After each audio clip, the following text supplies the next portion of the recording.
What does Tennessee's special election teach us? Welcome to Law and Society. Please subscribe. Let's briefly talk about what's happening.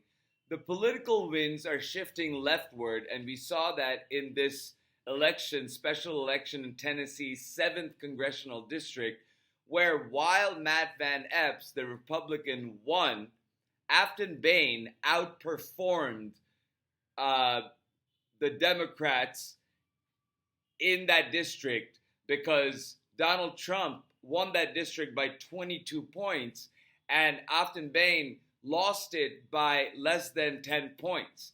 So that's a significant move leftward for the people of that district. Now, what does that say? It says that people are waking up.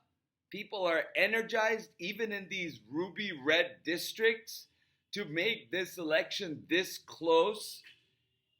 It's a sign that people are waking up to the reality that Donald Trump and MAGA Republicans who have control of the government right now has not delivered on their promises of affordability. And that's the basic promise that Donald Trump made during his campaign. And he has broken that promise, and he keeps discounting people's needs in the sense of saying that affordability is no longer an issue when it really is the primary issue that people are facing and are voting on. And so Democrats have to keep pushing the message that we need to have an affordable cost of living. We need to have basic healthcare. We need to have assistance for the disabled and for the poor. We need food assistance. We need to have the Social Security. We need to have these basic American safety nets, a stable job market, living wage. These things are what we need to keep to the forefront, keep bringing it to the forefront. And people are waking up because they are seeing their grocery bills go up. They are seeing that Donald Trump and MAGA has not fulfilled its promises. But keep in mind that Democrats need to keep pushing. Even with this momentum, Democrats need to push harder. There's more work to do. More attention needs to be paid to these candidates and campaigns, and that needs to start now instead of waiting. As Afton Bain says, that she is not waiting. She's not going to stop advocating tomorrow. She's not going to stop talking about the people's needs tomorrow just because she lost this special election.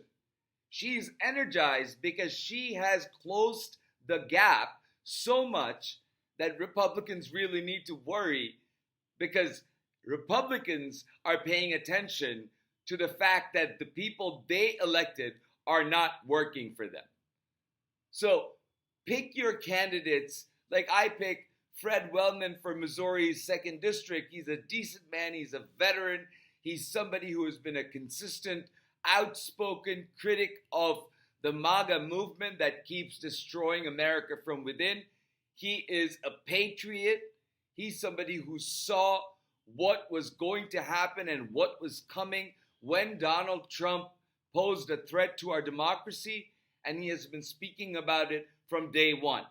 So he's somebody that understands what Americans need, how veterans are being treated by this regime, and I believe somebody who understands what Missouri's 2nd District needs more than the incumbent Republican in that district. So that's just one race. Pick any race that you see where Democrats have a chance, even in districts that Donald Trump won by 20 plus points.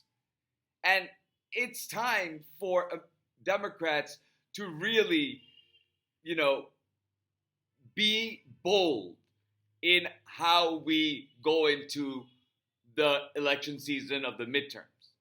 With that said, keep your eyes out for any elections that's happening throw your support behind Democratic candidates now. Share their posts, donate if you can afford it. And if you are in their districts, then energized by being part of the grassroots community that grows in this coming year. So Democrats can take Congress, hopefully both chambers, but most definitely the House of Representatives.